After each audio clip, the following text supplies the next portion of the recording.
कोई 8वीं फेल कोई पत्रकार रिपोर्टिंग करेगा क्या? कोई 8वीं फेल कोई पत्रकार रिपोर्टिंग करेगा क्या? संसार क्रांति की हिसार की पत्रकार, मैं पत्रकार नहीं कहूंगा उसको, उसको पत्ते चाट कहूंगा, उसको पत्ते चाट कहूंगा। संसार क्रांति की सौम्या माथुर ने सिटी बिग न्यूज, उसकी एक पत्रकार साक्षी सोनी चांदी के कुछ सिक्कों में के लिए अपनी जमीर बेचकर, ऐसे पत्रकार केवल जमीर नहीं, वो सब कुछ नेछावर कर देते हैं पैसों के लिए। कल मैं माननीय एसपी साहब हिसार को भी इनके खिलाफ दरखास्त दे के आया हूं। मैं कर्मचारियों के आंदोलन के लिए 9 बार जेल गया हूं, 6 बार मैं सस्पेंड हुआ हूं, 33 बार मेरी बदलियां हुई हैं। तो मैंने, हमारी बिठमड़ा समैण खाप के 28 गांव हैं, इस खाप का मैं प्रवक्ता हूं, मैं एक जिम्मेदार आदमी हूं, और इन्होंने मेरी इज्जत को तार तार करने में कोई कसर नहीं छोड़ी। आपके ऊपर आरोप लगा आपके पोते ने कि आपने आपके कार्यकाल में भी है ना चोरियां करने का काम किया, पंखे तक नहीं छोड़े। आपने ऊपर एक आरोप लगा कि आपके छेड़छाड़, आपके बेटे की बहू के साथ आपने छेड़छाड़ की, उसकी एफआईआर भी हुई थी। हाँ? प्रयास कुमार लड़के ने मेरे खेत में आग लगा दी। बड़े लड़के प्रयास कुमार की पत्नी कमलेश वहां मेरे पास आई और उसने मेरा गल पकड़ के कहा कि तेरे को हम देखांगे तुम किस तरह जमीन नहीं करवाता हमारे नाम। पोता पोती नहीं है क्या वो? बिल्कुल। और जो पोता पोती मेरी सेवा करेंगे मैं उन्हीं का करूंगा कि नहीं करूंगा? मेरी इज्जत उतारने में उतारू है, मैं उसको दूंगा क्या? मैं संपत्ति बेदखल किया हुआ है, लेकिन वसीयत मैंने अपने पुत्रों के नाम करवाई हुई है। ये बात सही है कि मेरी रोटी, मैं जो रोटी खाता हूं वो उन बच्चों के पास खाता हूं जिनका कोई भी वारिस नहीं है। नमस्कार दोस्तों, एक बार फिर से स्वागत है आपके अपने चैनल पर। और एक ऐसा मुद्दा आप लोगों के सामने लेकर के आया हूं जो लगातार 5 दिन से लगातार चला हुआ है, और आप लोगों के भी कमेंट पे कमेंट आने लगे थे कि इस मुद्दे के तह तक जाइएगा आप। इस वक्त मेरे साथ है मास्टर मोलड़ सिंह आर्य जी, जिन्होंने, अगर मैं बात करूं, एक शिक्षाविद रहे हैं, शिक्षक रहे हैं। उसके बाद की अगर मैं बात करूं, रिटायरमेंट के बाद की बातें करूं, तो उन्होंने सामाजिक कार्यों में अपना जो है जीवन, पूरा जीवन की अगर मैं बातें करूं तो पूरा जीवन जो है सामाजिक कार्यों में लगा दिया है, समाज की सेवा में उन्होंने लगाने का काम किया है। और एक ऐसे व्यक्ति को लेकर के इतना बड़ा अगर विवाद होता है तो उस मामले को जानने के लिए आज हम स्पेशल मास्टर जी के पास पहुंचे हैं। आखिर जानेंगे कि पूरा मामला है क्या। नमस्कार जी। नमस्कार जी, नमस्कार सर। जो पिछले 5 दिन से आपने मामला चला हुआ है उसके बारे में तो मैं बाद में आपसे पूरी डिटेल जानने का प्रयास करूंगा। पहले मैं जानना चाहूंगा कि आपका जो पूरा परिवार है वो किस प्रकार से, आपके परिवार में कौन कौन है? ऐसा है माननीय पत्रकार जी, मेरे 2 लड़के हैं जी। 2 लड़कियां हैं जी। चारों शादीशुदा हैं और मेरी पत्नी है। दोनों लड़के अलग अलग हैं। एक लड़का 20 साल से अलग है, उसकी, मेरी पत्नी उसके साथ अपने बेटे के साथ रह रही है। छोटा लड़का जो नशेड़ी है वह एक बार, क्योंकि नशे का आदि जो आदमी है, बिल्कुल आपको पता है कि वो चोरी करता है, नशे के लिए बहुत कुछ करता है, जहां भी दाव लगता है लगाता है। वो पढ़ा नहीं। बड़ा जो लड़का है उस पर 2 लड़की और 1 लड़का है, उल्लास, जो सीएससी सेंटर बरवाड़ा में काम करे है और फेक आईडी बना बना के वो वीडियो बनवा रहा है। बड़ी लड़की, बड़े लड़के की बड़ी लड़की, उसको मैंने नर्सिंग की, मैं अग्रवा मेडिकल कॉलेज से नर्सिंग की ट्रेनिंग दिलाई है और वो एक हॉस्पिटल में अपनी सेवाएं दे रही है। बड़े लड़के की छोटी लड़की चौधरी देवीलाल विश्वविद्यालय सिरसा से पास आउट है, बीए की है, और अब ज्योग्राफी सब्जेक्ट में एमएससी कर रही है। इनका पूरे का पूरा खर्च पढ़ाई का मैंने स्वयं वहन किया है।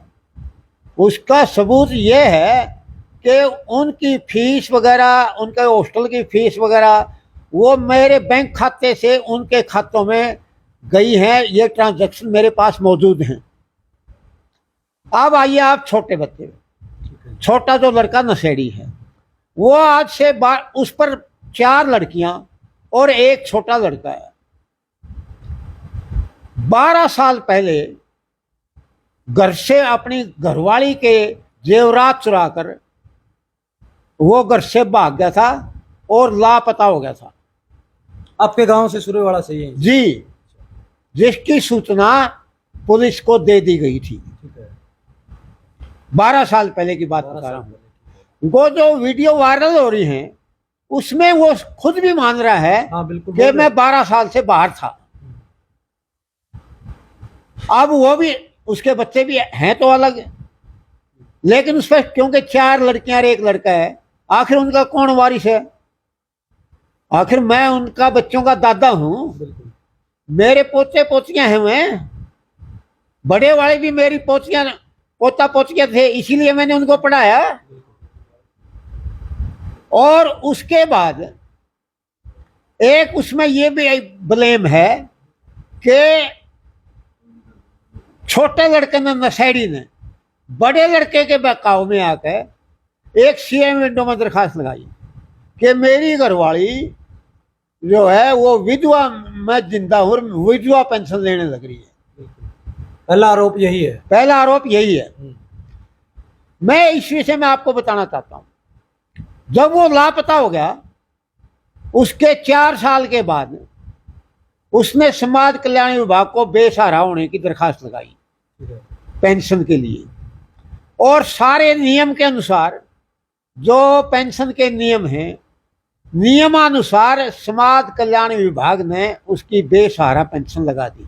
जब उन्होंने एप्लीकेशन लगाई उसने 4 साल हो चुके थे और वो 4 साल तक आपके टच में नहीं था, ना आपको ये पता था कहाँ है। वो आज भी टच में नहीं है। ठीक है, वो आज भी टच में नहीं है। बच्चों के साथ उसका आज भी कोई संबंध नहीं है। मास्टर जी, मैं ये पूछना चाहता हूँ, 4 साल के दौरान आपको ये पता था क्या वो कहीं आसपास में रहता है या काम करता है, या ये भी नहीं पता था? पता होता तो उसको जब हमने पुलिस में सूचना दी, हाँ, तो वो आ जाता, पकड़ जाते पुलिस को। यही पॉइंट पूछना चाह रहे थे। वो था ही नहीं, उसका वो लापता था। बिल्कुल।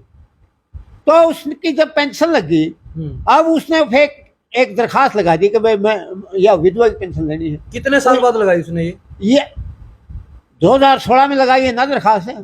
और उसने अब जो है पता नहीं वो बड़ा लड़का के बहकाव में आकर उसने कहाँ से पकड़ लिया, उसने वो दरखास्त लगा दी। ठीक है, उसकी जांच चल रही है। दस्तावेज जो हैं अगर फर्जी होते तो उसके पेंशन नहीं लगती, ऐसा कोई नियम नहीं है। मैंने ये उनके जब चिट्ठी आई, मैंने कहा कि एक तो वो विधवा की, उस बहू की तरफ से मैंने बताया कि भाई एक तो वो विधवा की पेंशन नहीं ले रही, बेसहारा ले रही है, वो फिलहाल बेसहारा की पेंशन ले रही है। और दूसरा ये बताया कि अगर इसने फेक दस्तावेज, झूठे दस्तावेज अगर लगाए होते तो इसकी पेंशन कैसे बनती, क्यों बनाई महकमे ने? बिल्कुल, ये मेरे सवाल थे। सच्चाई ये है कि वो सारे दस्तावेज सही थे और नियम के अनुसार उसकी पेंशन लगी है। लेकिन एक पति जो 12 साल से बाहर है, जो अपने बच्चों की और अपनी घरवाली की पेंशन कटवाने पर उतारू है, मेरा सवाल है, आप लोगों से भी सवाल है कि वो उसके बच्चों को और उसकी पत्नी को कितना सहारा हो सकता है, आप बताइए। बिल्कुल, जो मतलब उसको कटवाने के लिए लगा हुआ है उसने बिना उसका कोई सहारा रहेगा नहीं, वो तो कोई सहारा नहीं। और दूसरी बात रहती कि 12 साल बाद वो आ रहा है इस बात को दावा करने के लिए।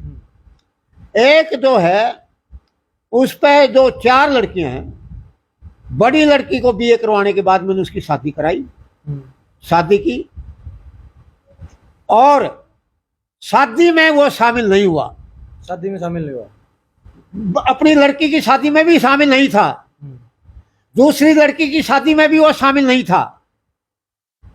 उसको ये भी नहीं पता कि तेरे बच्चे कहाँ पढ़ रहे हैं और कौन सी क्लास में पढ़ रहे हैं। आप मुझे बताइए वो कैसे परिवार का सहारा होगा। तीसरी लड़की जो एमएससी पंजाब यूनिवर्सिटी चंडीगढ़ से जिसने एमएससी की है और जो पीएचडी करने के लिए कनाडा के टोरंटो शहर में जिसने दाखिला लिया है, उसको रोकने के लिए बड़े लड़के की घरवाली ने मेरे खिलाफ 354 में झूठी एफआईआर दर्ज करवा दी। बिल्कुल आपके ऊपर ये आरोप लगाया जा रहा है कि भाई और छेड़छाड़ का मामला आपके दर्ज हुआ था। उसमें 354 के केस में छेड़छाड़ का मामला में उस लड़की का भी नाम लिखवा दिया जो विदेश जाने वाली है। तो इस जो ये वीडियो वायरल हो रही हैं, इनमें उन्होंने उनके दो मुख्य मकसद हैं। एक तो ये है कि मेरी संपत्ति पर ब्लैकमेल करके जबरदस्ती वो कब्जा करना चाहते हैं, क्योंकि वो दोनों निकम्मे हैं। मैं उनको अपनी संपत्ति देना नहीं चाहता हूं। हाँ, मैंने दोनों लड़कियों पे एक लड़का है, दोनों लड़कियों के नाम मैंने अपनी जायदाद की विरासत करवा दी है। लेकिन उनमें भी जो बड़ा लड़का है जो झूठी फेक पार्टी चला रहा है, अब मैं उसको कैंसिल कराऊंगा। ऐसे लड़के जो मेरी इज्जत तारने पर उतारू हैं, जिसने मेरी इज्जत को तार तार कर दिया है। मैं एक सामाजिक व्यक्ति हूं। अपनी सेवा के दौरान मैं कर्मचारियों के आंदोलन के लिए 9 बार जेल गया हूं, 6 बार मैं सस्पेंड हुआ हूं, 33 बार मेरी बदलियां हुई हैं। रिटायरमेंट के बाद मैं किसान सभा से जुड़ा हुआ हूं। किसान सभा का मैं हिसार जिले का प्रेसिडेंट 2 फरवरी 2020 तक था। और इस दौर में 2 मुकदमे मेरे खिलाफ जो हमारे किसानों के खिलाफ चल रहे थे। आप तो स्वयं किसान चैनल से में काम कर रहे हैं, बिल्कुल आपको मालूम है कि एक मुकदमा तो खारिज हो गया।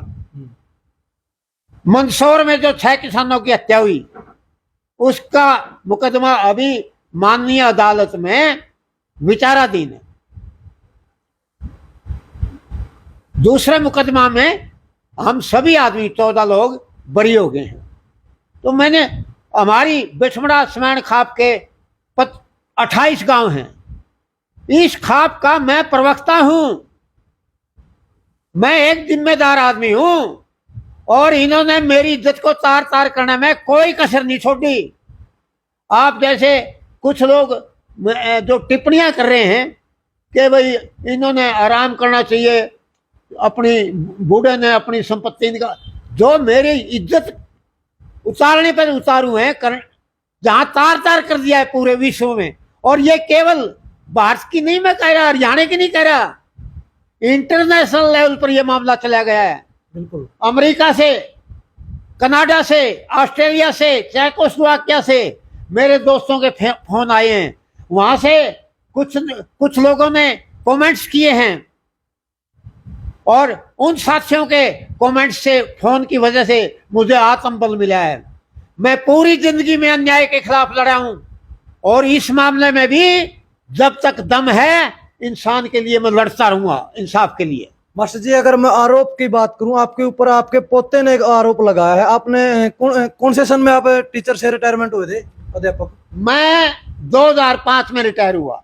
आपके ऊपर आरोप लगा आपके पोते ने कि आपने आपके कार्यकाल में भी है ना चोरियां करने का काम किया, पंखे तक नहीं छोड़े। आपने वो वीडियो देखी होगी शायद।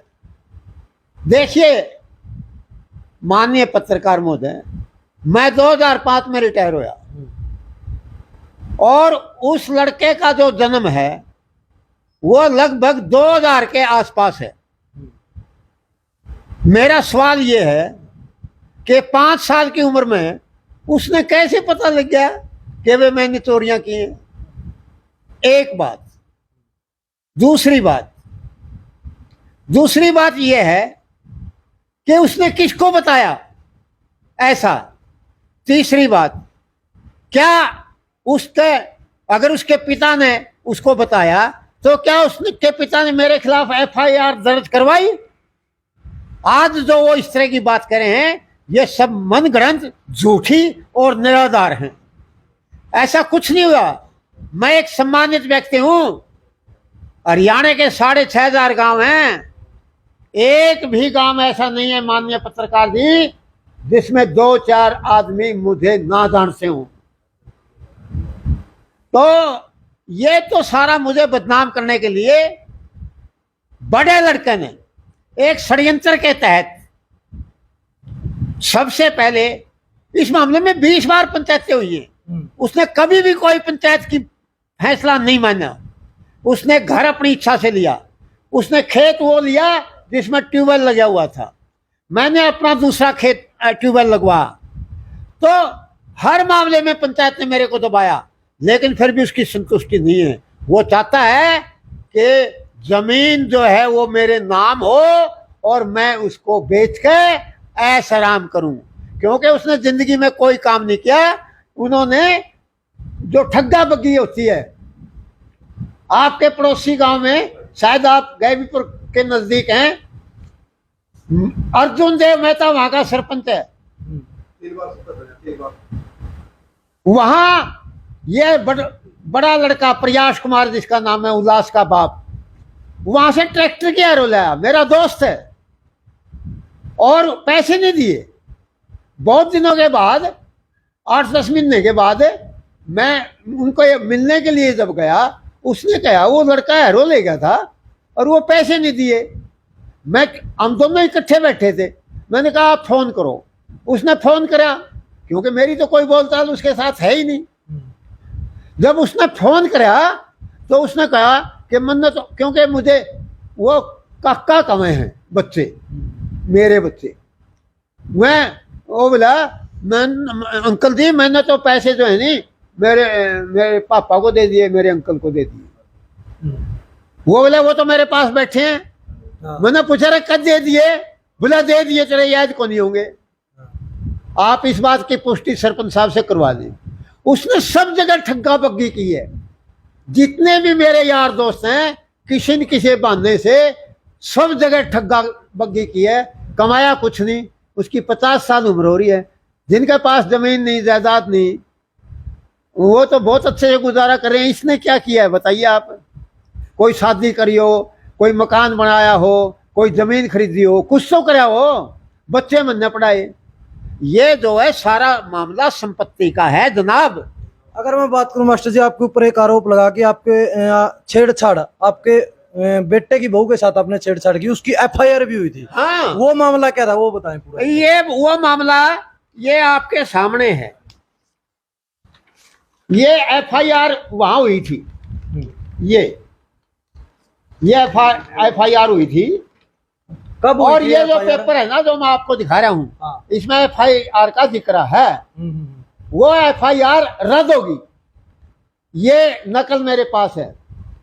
इसमें साफ लिखा है कि आरोपों में कोई भी ठोस साक्ष्य सामने नहीं आने पर, वह लगाए गए आरोपों में कोई भी सच्चाई नहीं पाई जाने पर, हालात अखराज के पाए जाने पर मुकदमा हजा में दिनांक 10/6/2022 को निरस्त करके रिपोर्ट तैयार की गई है। बिल्कुल।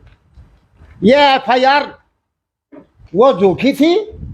हाँ, उसका मुझे बड़ा नुकसान हुआ। ये FIR का मामला कब का मास्टर जी? ये 26/4/2022 में उसने महिला ने मेरे खिलाफ FIR कराई थी, क्योंकि 26 तारीख को शाम को 7 बजे प्रयास कुमार लड़के ने मेरे खेत में आग लगा दी और मैंने उसकी शिकायत पुलिस में करी।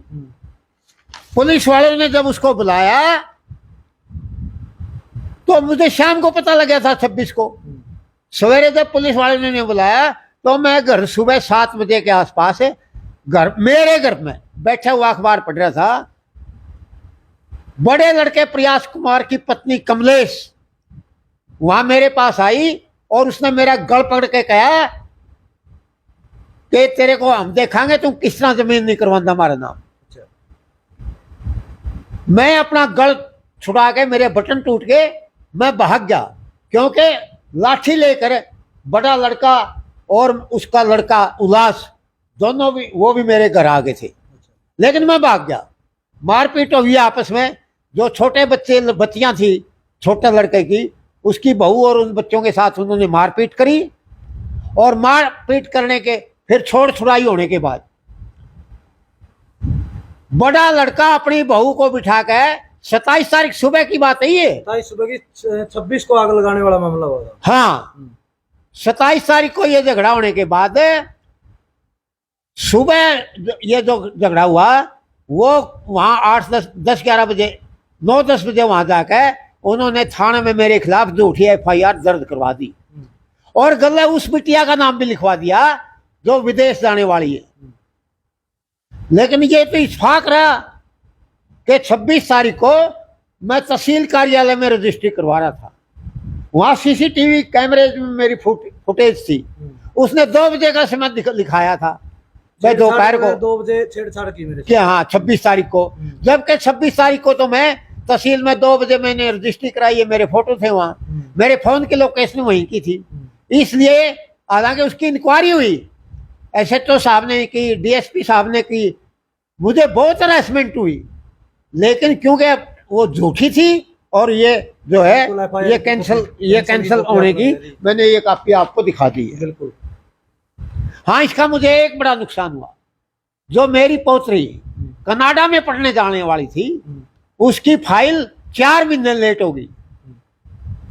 जो अब ये फाइल मैं कल लेके आया हूं, उसने कल अपनी फाइल एम्बेसी में भेजी है, जबकि मैंने उसकी लगभग 12-12.5 हजार फीस, 12 लाख 12.25 लाख फीस पहले जमा करवा दी है। उसके खाते में 6.5 लाख रुपये डलवा दिए हैं, जो के नियम के अनुसार कनाडा के बैंक में होने जरूरी है। कई लोग कहते हैं कि आपने क्यों करवाए, मेरे पोता पोती नहीं है क्या वो? बिल्कुल। और जो पोता पोती मेरी सेवा करेंगे मैं उन्हीं का करूंगा कि नहीं करूंगा? जो लड़का उल्लास मेरे खिलाफ फेक वीडियो बना के जो मेरी इज्जत उतारू है, मैं उसको दूंगा क्या मैं संपत्ति? ये मेरे सवाल हैं।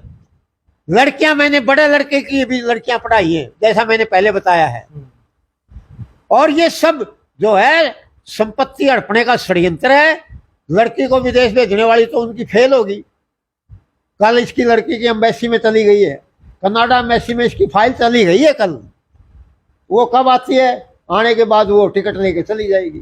मास्टर जी, अगर मैं बात करूं इस मामले की, ये मामला अभी से स्टार्ट है या फिर मैं बात करूं, आपने एक चीज और दिखाई थी वीडियो के अंदर कि आपने अपने दोनों बेटों को बेदखल कर रखा है। हाँ हाँ, इसमें सही है कि मेरे दोनों बेटे जो है नालायक हैं, ये तो आपको पता लग ही गया।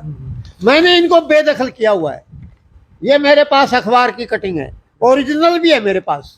अगर आप देखना चाहें मेरी फाइल में ये है, देख लीजिए। ये कोने पे ये दोनों को बेदखल किया हुआ है। यहाँ लिखे हुए हैं। हाँ, ये लिखा हुआ है।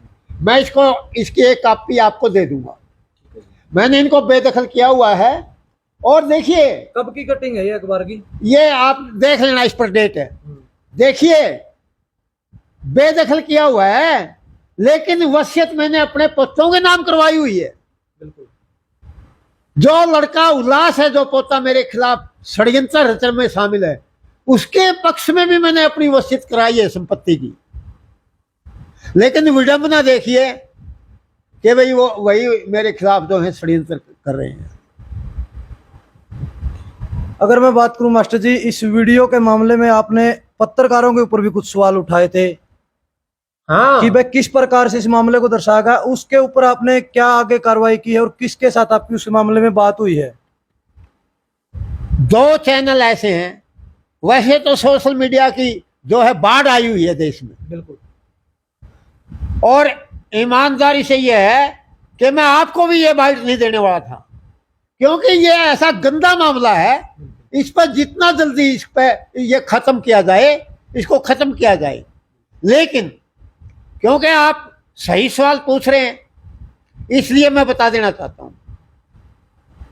संसार क्रांति की हिसार की पत्रकार, मैं पत्रकार नहीं कहूंगा उसको पत्ते चाट कहूंगा।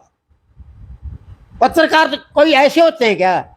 उसका कम से कम मास कम्युनिकेशन में वो उसमें मास्टर डिग्री होनी चाहिए, वो होते हैं पत्रकार। कोई 8वीं फेल कोई पत्रकार रिपोर्टिंग करेगा क्या?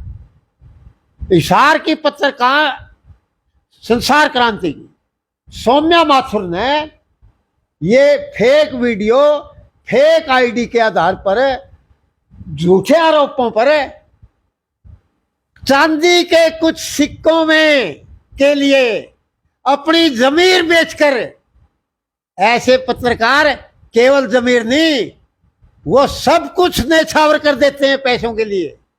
उसने बनाई है। एक तो संसार क्रांति चैनल पर ये वीडियो चली, एक हिसार का कोई और चैनल है सिटी बिग न्यूज, उसकी एक पत्रकार साक्षी सोनी, एक फेक वीडियो उसने बनाई और उसने ये चलाई। इन दोनों पत्रकारों के खिलाफ और इन चैनल के जो मालिक है चैनलों के, उनके खिलाफ मैंने पुलिस में शिकायत दे दी है। 30 तारीख को मैंने शिकायत दी थी, आज 3 तारीख होगी। मैंने 2 दिन इंतजार किया। कल मैं माननीय एसपी साहब हिसार को भी इनके खिलाफ दरखास्त दे के आया हूं और मैंने अनुरोध किया है कि इनके खिलाफ जितना जल्दी हो वो उतना जल्दी एफआईआर दर्ज की जाए। एक,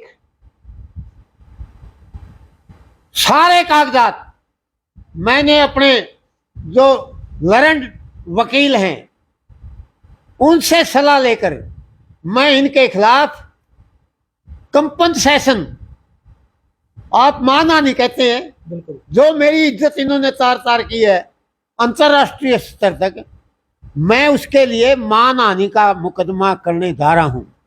वह फाइल मंगलवार को तैयार हो जाएगी और मैं यथाशीघ्र वो केस उनके खिलाफ डालूंगा, वीडियो बनाने वालों के खिलाफ भी और इन पत्रकारों के खिलाफ भी।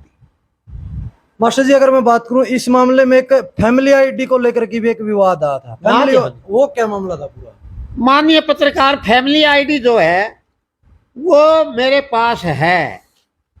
इसने जो उल्लास है, जो सीएससी सेंटर में बरवाड़ा में काम कर रहा है, इसने फेक आईडी बनाया, फेक फैमिली परिवार आईडी। ये ओरिजिनल है परिवार पहचान पत्र, ये आप अच्छी तरह से देख लें, नजदीक से देख लें, ये है। ठीक है। जिस लड़के ने बहू की विधवा पेंशन लेने की बात करी उसमें इसका नाम दर्ज नहीं है। उसका नाम दर्ज कैसे हो? वह 2012 साल से कहता है कि मैं लापता था, खुद मानता है ये बात। उल्लास ने, जो सीएससी सेंटर में जो काम करता है, उसने एक फेक आईडी बनाई और उसमें उसका नाम जोड़ दिया और उसकी आमदनी 3,50,000 रुपए लिख दी ताकि बच्चों को कोई जो सरकार की तरफ से जो आर्थिक मदद मिलती है वो ना मिले। और सबके फोन नंबर बदल दिए, फोन नंबर वो डाल दिए जो उसका अपना फोन था ताकि हमारे पास किसी प्रकार की कोई सूचना ना आए। जबकि ओरिजिनल जो फैमिली आईडी है इसमें बिमला देवी सेल्फ मुखिया है, राशन कार्ड में वह बहू जो है वो मुखिया है और कई कागजात हैं जिनमें बहू मुखिया है, वो कहीं है ही नहीं। वो मुखिया है होगा कहाँ जब वो यहाँ है ही नहीं। तो फेक उसने बनाई आईडी, ओरिजिनल मेरे पास है। इसके खिलाफ भी मैं कर रहा हूँ सारा काम। अगर मास्टर जी मैं फिलहाल की बात करूं, आपकी रिहाइश कहाँ है और आप के साथ और कौन कौन रहता है? जैसा कि मैंने पहले बताया है, मेरी गांव में रिहाइश है, सूर्यवाड़ा में। दोनों बच्चे के परिवार अलग हैं। ये बात सही है कि मेरी रोटी, मैं जो रोटी खाता हूँ वो उन बच्चों के पास खाता हूँ जिनका कोई भी वारिस नहीं है। आखिर में उनको कैसे, मतलब उनको कैसे छोड़ दूं इस तरह कि वो, मैं ये इस हालत में छोड़ दूं कि वो भीख मांगते मिले। मेरा हर संभव प्रयास है कि सारे बच्चों को वेल एजुकेटेड बनाऊंगा। मैंने सब बच्चों को अच्छे, छोटे लड़के के बच्चों को नहीं, बड़े लड़के के लड़कियों को भी मैंने जो जाने माने संस्थान है उनमें शिक्षा दिलाई है। और आगे भी जितना मेरे से प्रयास होगा मैं उनको ऊंची से ऊंची शिक्षा देने के लिए मैं तैयार हूं। मैं पीछे नहीं हटूंगा। पंचायत में मैंने खुलेआम कहा कि ये लड़का चाहे 20 साल से मुझसे अलग है, प्रयास कुमार, लेकिन ये बच्चे, ये बेटे, पोतरे और पोतरी तो मेरे हैं। ये जहां पढ़ना चाहते हैं, विदेश में पढ़ना चाहते हैं, हिंदुस्तान के किसी अच्छे से अच्छे संस्थान में पढ़ना चाहते हैं, मैंने पंचायत में ऐलान किया कि मैं इनका खर्चा उठाऊंगा। लेकिन उसका प्रयास कुमार ने बच्चों को ना तो चंडीगढ़ दाखिला लेने दिया और साफ इनकार कर दिया कि मैं तो अपने बच्चों को पढ़ाना ही नहीं चाहता। मास्टर जी, मेरा एक आखिरी सवाल आपसे रहेगा। आपने कहा कि षड्यंत्र रचा जा रहा है, आपका क्या मानना है? ये षड्यंत्र क्यों रचा जा रहा है? किस बात को लेकर षड्यंत्र रचा जा रहा है? ये मैंने बताया है कि मेरी संपत्ति पर कब्जा करके उनकी मुख्य डिमांड है कि वे हमारे नाम जमीन करवा दें। और मुझे ये पता है कि जिस दिन मैं उनके नाम जमीन कराऊंगा वो तुरंत उसको बेच खाएंगे, सारे बच्चे घर से बेघर हो जाएंगे। मैं किसी कीमत पे जमीन उनके नाम नहीं कराऊंगा। ये सारा षड्यंत्र प्रॉपर्टी को लेकर है। और वो तो गुड़िया वाला तो मतलब हल हो गया, क्योंकि FIR कैंसिल होगी, उसकी फाइल एम्बेसी में चली गई है। ये षड्यंत्र है। और इसके पीछे मुझे ये कहने में कोई संकोच नहीं, बरवाड़ा का एक बीजेपी का नेता, इस षड्यंत्र में उसका हाथ है। और गांव के कुछ ऐसे लोग, घाघ लोग, जो मेरी जमीन पर नजर गड़ाए हुए हैं कि ये इन बच्चों के नाम ये जमीन हो जाएगी और हम खरीद लेंगे, ऐसे लोगों के बकावे में आके ये षड्यंत्र चल रहा है। लेकिन मैं किसी भी षड्यंत्र को आखिरी दम तक वो नहीं होने दूंगा, किसी कीमत पर मैं नहीं होने दूंगा। दोस्तों, आपने पूरा मामला सुना। मास्टर मोल्लर सिंह आर्य जी मेरे साथ इस वक्त मौजूद है। इन्होंने पूरी जो एक एक बात है पूरी स्पष्टीकरण तरीके से और सबूतों के आधार पर उन्होंने जो है पूरी बातें अपनी रखने का काम किया। अगर मैं FIR की बात करूं, एक सवाल उठ के आया था कि भी छेड़छाड़ की FIR इनके ऊपर हुई थी, वो FIR कैंसिल की, जो इन्होंने कल वो FIR जो कैंसिल हुई है वो भी आपको दिखाई और मैं फोटो भी आपके साथ इसमें साझा कर दूंगा। और भी जो आरोप थे, चोरी के आरोप थे, इन्होंने अपने कार्यकाल में जो जो घटनाएं घटी वो सारी बताई। अगर मैं बात करूं मेरे पर्सनल तौर से भी, मैं इनको 1-1.5 साल से जानता हूं, क्योंकि किसान आंदोलन में भी काफी बार पहले आप हमारे चैनल के ऊपर देख सकते हो। हमारे चैनलों के ऊपर मास्टर मोल्लर सिंह आर्य की वीडियो मिलेगी आपको। एक सामाजिक व्यक्ति रहे हैं, सामाजिक कामों में सबसे आगे रहते हैं। और इन्होंने अपने कार्यकाल की भी बताया कि भाई इनकी 33 बार जो है बदलियां हो चुकी है और 6 बार इनको जो है सस्पेंशन भी मिल चुका है, मतलब कि रिटायर, और जेल में भी इनको उस टाइम पे डाला गया है। जेल में क्यों डाला गया वो भी बताएगा कि भाई अगर कोई सरकारी कर्मचारी सरकार के खिलाफ कोई मुद्दे में शामिल होता है और आवाज उठाता है तो सरकार का एक एक्ट होता है, उसके तहत उसको सस्पेंड कर दिया जाता है। तो उसमें भी वो सस्पेंड रहे हैं, यही ना सर? एक बार तो मेरी सेवाएं मुझे नौकरी से बर्खास्त कर दिया गया था। अच्छा। 1974 में। और मीसा एक कानून है देश में जिसका मतलब है maintenance of Indian security act, उसकी धारा 311 है। मुझे और मेरे 14-15 साथियों को नौकरी से बाहर कर दिया गया था। लेकिन 77 में सरकार बदलने के बाद चौधरी देवीलाल जी ने के टाइम में हमने गवर्नर को अपील की और फिर दोबारा हमें गवर्नर के अपील करने के बाद फिर हमें सर्विस में लिया। नहीं तो सरकार ने तो हमारे को एक बार तो नौकरी से हटा के घर भेज दिया था। तो ये पूरा मामला था दोस्तों। आपको पूरा मामला मैं आशा करता हूँ आपको अच्छे से समझ में आया होगा, क्योंकि हमने पूरी जो है जमीनी स्तर पर जाकर के एक एक बात मास्टर जी से पूछने का प्रयास किया और उन्होंने भी बड़े अच्छे से उसका जवाब दिया है। सब कमेंट के माध्यम से अपनी राय जरूर देना। आप हमारे साथ जुड़े, आपका बहुत बहुत धन्यवाद। जय हिंद, जय जवान, जय किसान।